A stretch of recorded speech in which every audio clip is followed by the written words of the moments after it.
un bel rigatone con cozze, patate, parmigiano e prezzemolo. O volete fare? E già, pigliate carta e penna e venite a presa a me.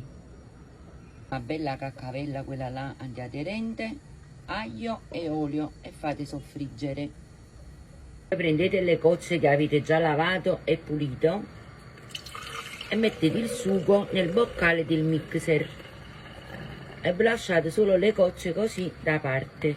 Nel boccale inserite le patate, 2 patate che avevo già lessato, il mio cubetto di ghiaccio al prezzemolo e tocchetti di parmigiano.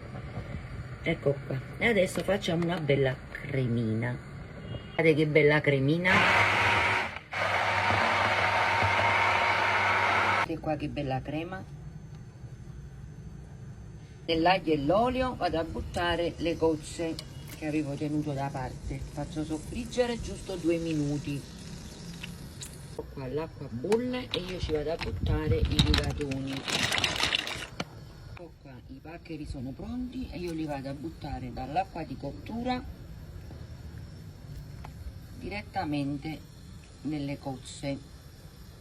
Rimuovo l'aglio e unisco la crema che ho fatto con le patate e il sugo delle cozze. Guardate.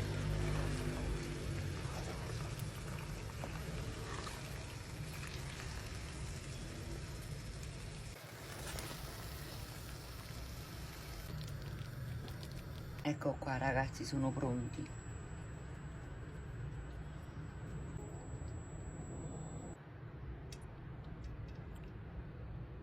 Ci ho fatto una opera d'arte, guardate che meraviglia.